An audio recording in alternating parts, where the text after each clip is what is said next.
അസ്സലാമലൈക്കും. ഇന്ന് ഞാനിവിടെ ഉണ്ടാക്കാൻ പോകുന്നത് മട്ടൺ സമോസയാണ്. ഒരുപാട് പേര് സമോസ വേണമെന്ന് റിക്വസ്റ്റ് ചെയ്തതുകൊണ്ടാണ് ഇന്ന് ഞാൻ സമോസ ഉണ്ടാക്കുന്നത് കാണിക്കുന്നത്. ഇത് വളരെ ക്രിസ്പി ആയിട്ടും അധികം എണ്ണ കുടിക്കാത്തതുമായിട്ടുള്ള നല്ല ഒരു സമോസയാണ്. അപ്പൊ നമുക്ക് ഈ സമോസ എങ്ങനെയാണ് തയ്യാറാക്കുന്നതെന്ന് നോക്കാം. ഇന്ന് ഞാനിവിടെ മട്ടൺ സമോസയാണ് ഉണ്ടാക്കാൻ പോകുന്നത്. അതിനുവേണ്ടി ഞാനിവിടെ 1/2 കിലോ മട്ടൺ ഇവിടെ എടുത്തിട്ടുണ്ട്. ഇതിനി വേവിച്ചെടുക്കാം. ഇത് 1/2 കിലോ മട്ടൺ അല്ലേ ഉള്ളൂ, അതുകൊണ്ട് തന്നെ ചെറിയ പ്രഷർ കുക്കറാണ് എടുത്തിരിക്കുന്നത്. ഇതിലേക്ക് ഈ മട്ടൺ ഇട്ട് കൊടുക്കാം. നന്നായിട്ട് വാഷ് ചെയ്ത് ഡ്രെയിൻ ചെയ്ത് എടുത്തു വെച്ചിരിക്കുന്ന മട്ടൺ പീസസ് ആണ് ഞാൻ ഈ കുക്കറിലേക്ക് ഇട്ട് കൊടുത്തത്. ഇനി ഇതിലേക്ക് 1/2 ടീസ്പൂൺ മഞ്ഞൾപ്പൊടിയും 1/2 ടീസ്പൂൺ മല്ലിപ്പൊടിയും 1/4 ടീസ്പൂൺ ഗരം മസാല പൊടിയും 1 ടീസ്പൂൺ കുരുമുളക് തരിതരിപ്പായിട്ട് പൊടിച്ചെടുത്തതും പാകത്തിനുള്ള ഉപ്പും ചേർത്ത് ഇതൊരു 4 വിസിൽ വരെ വേവിച്ചെടുക്കാം. ഇതിലേക്ക് നമ്മൾ വെള്ളം ഒഴിക്കേണ്ട ആവശ്യമില്ല, കാരണം ഈ മട്ടൻ്റെ ഇതിൽ നിന്ന് തന്നെ നമുക്ക് ഗ്രേവി വരും. ലാസ്റ്റ് നമ്മൾ ഈ ഗ്രേവി കുക്കർ ഓപ്പൺ ചെയ്ത് വറ്റിച്ചെടുക്കുകയാണ് ചെയ്യുന്നത്. ഇത്രയും മതിയാകും. ഇത് 4 വിസിൽ കേട്ട് കഴിഞ്ഞിട്ട് ഉടൻ നമ്മൾ കുക്കർ ഓപ്പൺ ചെയ്യരുത്. ഇതിനുള്ളിലെ പ്രഷറെല്ലാം പോയ ശേഷം മാത്രമേ നമ്മൾ ഇതിൻ്റെ വെയിറ്റ് മാറ്റിയിട്ട് കുക്കർ ഓപ്പൺ ചെയ്തെടുക്കാവൂ. ഈ മട്ടൺ വേകുന്ന സമയം കൊണ്ട് നമുക്ക് ഈ സമോസ ഷീറ്റ് ഉണ്ടാക്കേണ്ട മാവ് തയ്യാറാക്കാം. അതിന് വേണ്ടിയിട്ട് ഞാനിവിടെ 1.5 കപ്പ് മൈദ ഒരു ബൗളിലേക്ക് ഇട്ട് കൊടുക്കുകയാണ്. ഇതിലേക്ക് 1 ടേബിൾ സ്പൂൺ കോൺഫ്ലോറും പാകത്തിനുള്ള ഉപ്പും 1 ടേബിൾ സ്പൂൺ വെജിറ്റബിൾ ഓയിലും ചേർത്ത് ഇതൊന്ന് മിക്സ് ചെയ്ത് കൊടുക്കാം. ഇനി ഇത് കുഴച്ചെടുക്കാൻ വേണ്ടിയിട്ട് ഐസ് വാട്ടറാണ് വേണ്ടത്. ഐസ് വാട്ടർ ഇട്ട് കുഴച്ചെടുത്താൽ മാത്രമേ ഈ സമോസ നല്ല ക്രിസ്പി ആയിട്ട് ഇരിക്കത്തുള്ളൂ. അപ്പം ഇത് കുറേശ്ശെ ഒഴിച്ചിട്ട് ഈ മാവൊന്ന് കുഴച്ചു കൊടുക്കാം. നമ്മൾ ചപ്പാത്തിക്കൊക്കെ കുഴക്കത്തില്ലേ, അതേപോലെ ഇത് കുഴച്ചെടുക്കണം. നമ്മളിത് കുഴച്ചെടുക്കുമ്പോൾ വെള്ളം കൂടിപ്പോയത്, അത് പ്രത്യേകം ശ്രദ്ധിക്കണം. ഇനി ഇത് കൈകൊണ്ട് നന്നായിട്ടൊന്ന് കുഴച്ചെടുക്കാം.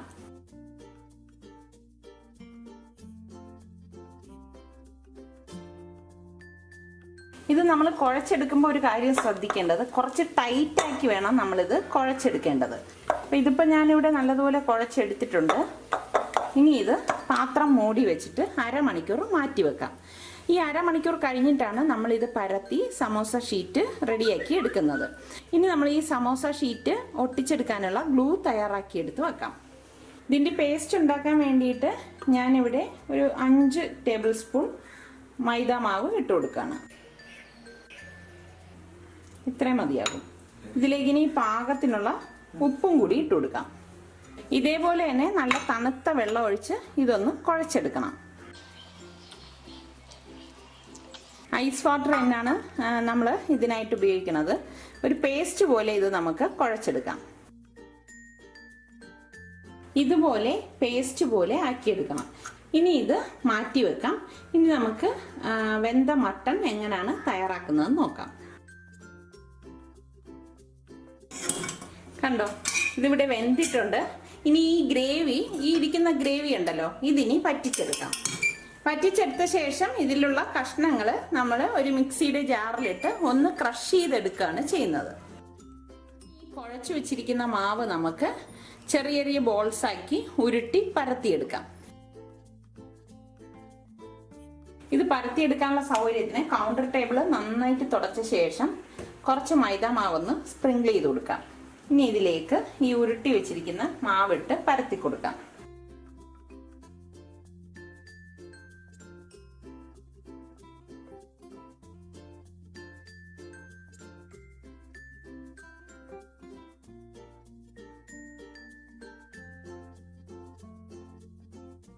ഇതുപോലെ വളരെ കനം കുറച്ച് നമ്മളിത് പരത്തിയെടുക്കണം.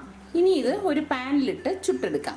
നമ്മൾ ഇത് ചുട്ടെടുക്കാനുള്ള പാൻ ചൂടാകുമ്പോഴേക്ക് ഈ പരത്തി വെച്ചിരിക്കുന്ന മാവ് ഇതിലേക്കൊന്ന് ഇട്ടിട്ട്, ഒരുപാട് ഇത് വേകേണ്ട ആവശ്യമില്ല, ജസ്റ്റ് ഇതൊന്ന് ചൂടായി കിട്ടിയാൽ മതി. ഇത്രയും മതിയാകും.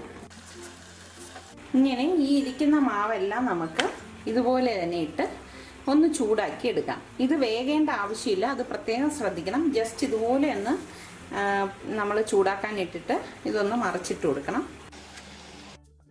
വീണ്ടും ഇതൊന്ന് തിരിച്ചിട്ട് കൊടുക്കാം. ഇത്രയും മതിയാകും. ഇനി ഇരിക്കുന്ന മാവെല്ലാം നമുക്ക് ഇതുപോലെ തന്നെ പരത്തി ഇതുപോലെ ഒന്ന് ചുട്ടെടുക്കാം. ഇതിവിടെ എല്ലാം ഞാൻ പരത്തി ചുട്ടെടുത്ത് വെച്ചിരിക്കുന്നതാണ്. ഇതുപോലെ കനം കുറച്ചിട്ട് വേണം നമ്മളിത് ചുട്ടെടുക്കേണ്ടത്. ഇനി നമ്മൾ ചെയ്യേണ്ടത് ഇതുപോലെ ഒരു ഷീറ്റ് എടുത്തിട്ട് ഇതിനെ 4ആയിട്ട് കട്ട് ചെയ്തെടുക്കണം. അതായത് ഇതുപോലെ ഇതിൻ്റെ സെൻറ്ററിൽ നിന്ന് കട്ട് ചെയ്തെടുക്കണം. ഇങ്ങനെ നമ്മൾ സെൻറ്ററിൽ നിന്ന് കട്ട് ചെയ്തതിനെ വീണ്ടും നമ്മൾ ഇതുപോലെ കട്ട് ചെയ്തെടുക്കണം. അതായത് ഒരു ചപ്പാത്തിയിൽ നിന്ന് തന്നെ നമുക്ക് 4 പീസ് കിട്ടും. കണ്ടോ, ഇതുപോലെ വേണം നമ്മൾ കട്ട് ചെയ്തെടുക്കേണ്ടത്. അപ്പം ഈ ഇരിക്കുന്ന ചപ്പാത്തി എല്ലാം നമുക്ക് ഇതുപോലെ തന്നെ കട്ട് ചെയ്തെടുക്കാം. ഇതുപോലെ ഈ ഷീറ്റെല്ലാം കട്ട് ചെയ്തെടുക്കണം. കണ്ടോ, ഇതിവിടെ എല്ലാം വറ്റി എല്ലാം പാകത്തിനായി വന്നിട്ടുണ്ട്. ഇതിവിടെ തണുത്തിട്ടുണ്ട്. ഇനി ഇതൊന്ന് ക്രഷ് ചെയ്തെടുക്കാം. ഇതിൻ്റെ മസാല ഉണ്ടാക്കാൻ വേണ്ടിയിട്ട് ഒരു പാൻ അടുപ്പത്ത് വെച്ച് ചൂടാകുമ്പോഴേക്ക് ഏകദേശം ഒരു 3 ടേബിൾ സ്പൂൺ ഓയിൽ ഇതിലേക്ക് ഒഴിച്ചു കൊടുക്കാം. ഇനി ഇതിലേക്ക് ഞാനിവിടെ 3 സവാള ഇതുപോലെ ചെറുതായിട്ട് ചോപ്പ് ചെയ്തെടുത്ത് വെച്ചിട്ടുണ്ട്. ഒരു മീഡിയം സൈസ് സവാളയാണ് ഞാൻ എടുത്തത്. അത് ഇതിലേക്ക് ഇട്ടിട്ട് ഇളക്കി കൊടുക്കാം.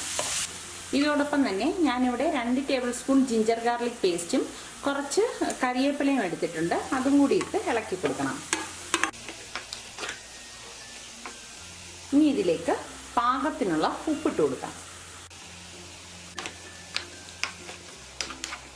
ഇതിവിടെ വഴണ്ടി വരുന്നുണ്ട്. ഈ സമയം നമുക്കിതിലേക്ക് മസാലപ്പൊടികൾ ചേർത്ത് കൊടുക്കാം. 1/2 ടീസ്പൂൺ മഞ്ഞൾപ്പൊടിയും 1/2 ടീസ്പൂൺ ഗരം മസാലപ്പൊടിയും 1/2 ടീസ്പൂൺ കുരുമുളക് പൊടിച്ചതും 1/4 ടീസ്പൂൺ പെരിഞ്ജീരകം വറുത്ത് പൊടിച്ചത്, അതായത് ഫെന്നൽ സീഡ്, ഇത്രയും ഇട്ടിട്ട് ഇതൊന്ന് ഇളക്കി കൊടുക്കാം. പൊടികളുടെ പച്ച മണമൊക്കെ മാറിയിട്ടുണ്ട്. ഈ സമയം നമ്മൾ ക്രഷ് ചെയ്ത് വെച്ചിരിക്കുന്ന ഈ മട്ടൺ ഇതിലേക്ക് ഇട്ടിട്ട് ഇളക്കി കൊടുക്കാം. ഞാനിവിടെ ഹൈ ഫ്ലെയിമിൽ ഇട്ടിട്ടാണ് ഇപ്പോൾ ഇത് മിക്സ് ചെയ്തെടുക്കുന്നത്. ഇതിലേക്ക് ഇനി കുറച്ചധികം കരിവേപ്പിലൂടെ ചേർത്ത് കൊടുക്കും. ഇതിവിടെ എല്ലാം കൂട്ടിയിട്ട് നന്നായിട്ട് മിക്സായി വന്നിട്ടുണ്ട്. ഇനി ഇത് ഗ്യാസ് ഓഫ് ചെയ്ത് കൊടുത്ത് ഒന്ന് തണുത്ത ശേഷമാണ് നമ്മൾ സമോസ ഷീറ്റിലേക്ക് മാറ്റുന്നത്. ഇതിവിടെ ഇപ്പം നന്നായിട്ട് തണുത്തിട്ടുണ്ട്. ഇനി നമുക്ക് ഈ സമോസ ഷീറ്റിലേക്ക് ഫില്ല് ചെയ്യുന്ന എങ്ങനെയാണെന്ന് നോക്കാം. നമ്മൾ ഇതുപോലെ സമോസ ഷീറ്റ് എടുത്തിട്ട് ഈ എഡ്ജിലേക്ക് ഇതുപോലെ വന്നിരിക്കുന്ന ഈ ഭാഗം ഉണ്ടല്ലോ, ഇതിലേക്ക് ഈ നമ്മൾ മിക്സ് ചെയ്ത് വെച്ചിരിക്കുന്ന പേസ്റ്റ് തേച്ച് കൊടുക്കാം.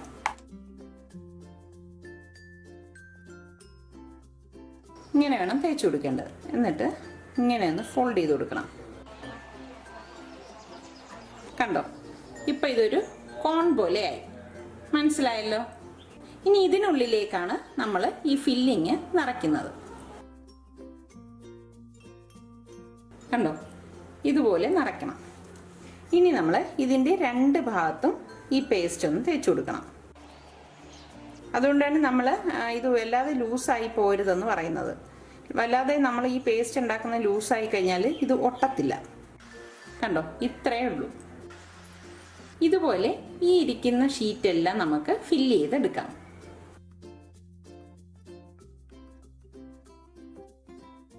ഇതുപോലെ ഈ സമോസ ഷീറ്റെല്ലാം ഫില്ല് ചെയ്ത് എടുക്കണം. ഇനി ഇത് ഫ്രൈ ചെയ്തെടുക്കുന്ന എങ്ങനെയാണെന്ന് കാണിച്ചു തരാം. ഇത് ഫ്രൈ ചെയ്തെടുക്കാനുള്ള ഒരു ഇരുമ്പ് ചട്ടി അടുപ്പത്ത് വെച്ചിട്ട് ഇത് ഫ്രൈ ചെയ്തെടുക്കാൻ പാകത്തിനുള്ള എണ്ണ ഒഴിച്ചു കൊടുക്കാം. എണ്ണ ഇവിടെ നന്നായിട്ട് ചൂടായിട്ടുണ്ട്. ഇനി ഇതിലേക്ക് നമുക്ക് ഈ ഫില്ല് ചെയ്ത് വെച്ച മട്ടൻ്റെ പീസുള്ള സമോസ ഷീറ്റിട്ട് ഫ്രൈ ചെയ്തെടുക്കാം.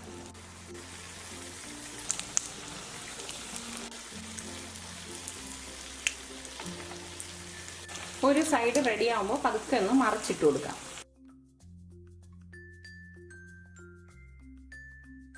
ഇതിവിടെ റെഡി ആയിട്ടുണ്ട്. ഇനി ഇത് എണ്ണയിൽ നിന്ന് മാറ്റിയിട്ട് ബാക്കിയിരിക്കുന്നതും ഇതുപോലെ തന്നെ ഈ എണ്ണയിലിട്ട് ഫ്രൈ ചെയ്തെടുക്കാം.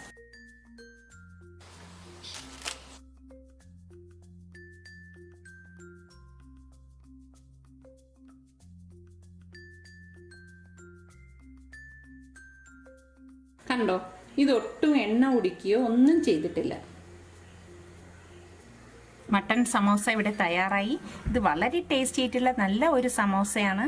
അപ്പോൾ നിങ്ങളെല്ലാവരും ഇത് ട്രൈ ചെയ്ത് നോക്കി. നിങ്ങൾക്കിത് ഇഷ്ടമാണെങ്കിൽ ഇതിൻ്റെ ലിങ്ക് ഷെയർ ചെയ്യുവാനും ലൈക്ക് ചെയ്യുവാനും കമൻറ്റ് ചെയ്യുവാനും മറക്കണ്ട.